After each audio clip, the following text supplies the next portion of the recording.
Most of us can relate to the notion of our athletic abilities falling short of our athletic ambitions. But in the case of cross-country runner Jeff Hobbs, that struggle is magnified by cerebral palsy, which makes even walking a challenge. Despite the obstacles that condition imposes on Jeff's goals, you'd be hard-pressed to find an athlete with more determination or more dreams. The picture page, that second one. Were they friends? Kind of. Couldn't talk. In the classroom, Jeff Hobbs looks like any other college student. But once class is over and you see that Jeff has waited for everyone else to leave, you notice what's different about him. Jeff has spastic cerebral palsy, which makes something as simple as walking a challenge.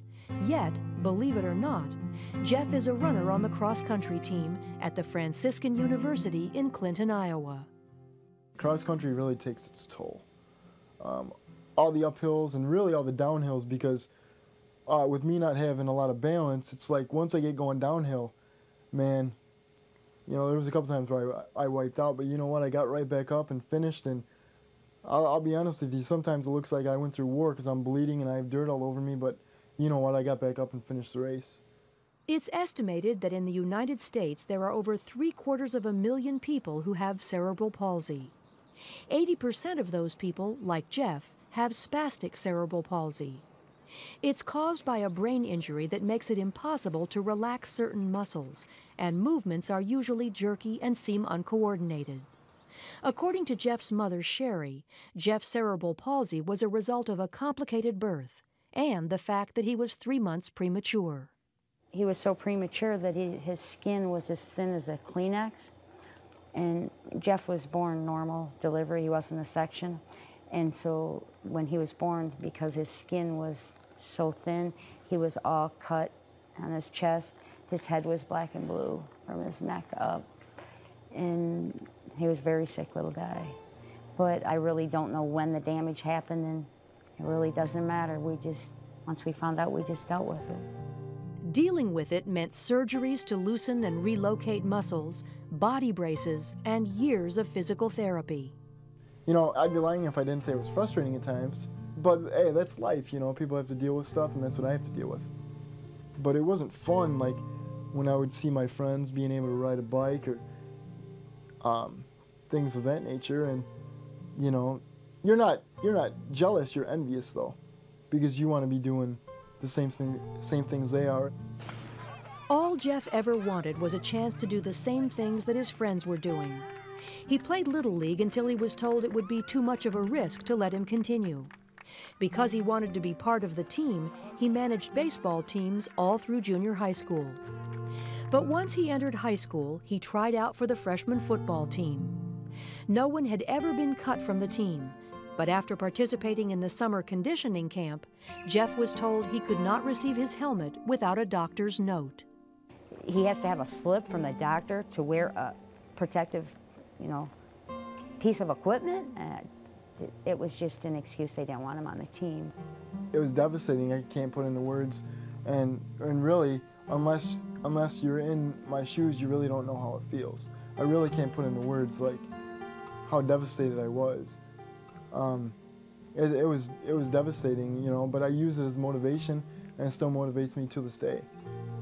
Jeff, once again in order to be part of a team, moved into the position of team manager, but continued working out, hoping that the coach would see his hard work and give him a spot on the team. Instead, it was the track coach who noticed Jeff and invited him to run cross-country. In his very first meet, Jeff tripped over the same stump 3 times. There was about 600 meters left to go, and everybody lined the course. And what went through my mind is, I don't tell very many people this, but what went through my mind was, is this really for me? Like, are all these people cheering for me? Because it's like, for all these years, all I wanted to do was be part of a team, and that's all I ever wanted, to get that experience. And for everybody to line up, and actually people who don't know me start cheering my names, I mean, I was just getting chills, you know.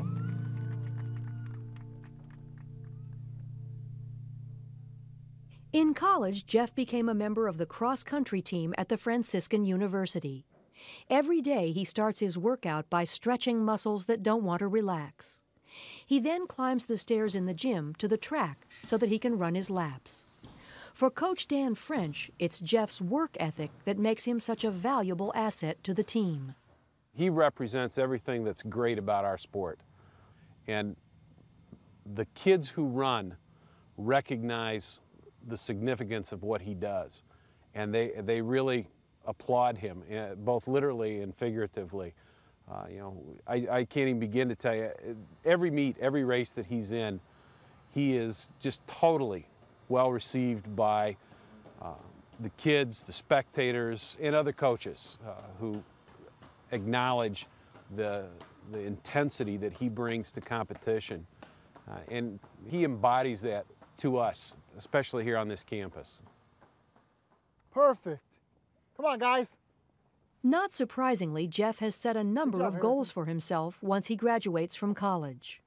One goal is to coach the sport he loves. It's a goal that he is already pursuing as he assists with the cross-country team at Fulton High in Illinois. He hopes that someday he can be the same kind of coach to others as his high school coach was to him. Good effort, guys. That's part of the reason why I want to coach, is I want to have an influence on kids the way he did on me, because I've never met a guy like him. You know, and coach or no coach, he's a terrific man. And, and that's what I want to be to my athletes. Keep jogging, guys. Keep jogging. You got to keep your heart rate up. Another of Jeff's goals is to be a motivational speaker. It, too, is a goal that Jeff is already working toward achieving. I can't say it enough. If you put in the work, you will achieve your goals. There are people that are scared to take that chance, or they want to do certain things, but they just, for some odd reason, either they're scared or just people won't give them the opportunity. And that's what I'm here to say. Hey, don't let those negative aspects get you down. You can do whatever you want to do if you're willing to put in the work. And please don't remember me as a guy with a disability, but more as a guy that, used all the negative aspects of his life to achieve his goals. He motivates me too. He's made me into who I am today. I'm lucky I got to be Jeff's mom.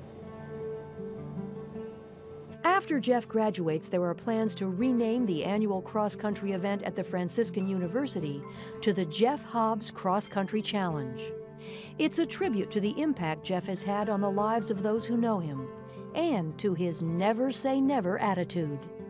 I know every time I step to that line, I'm probably not going to win the race, but I'm sure going to try, and I'm sure going to go in prepared. And if it doesn't happen, it doesn't happen. But it's not about your athletic ability, it's about your heart.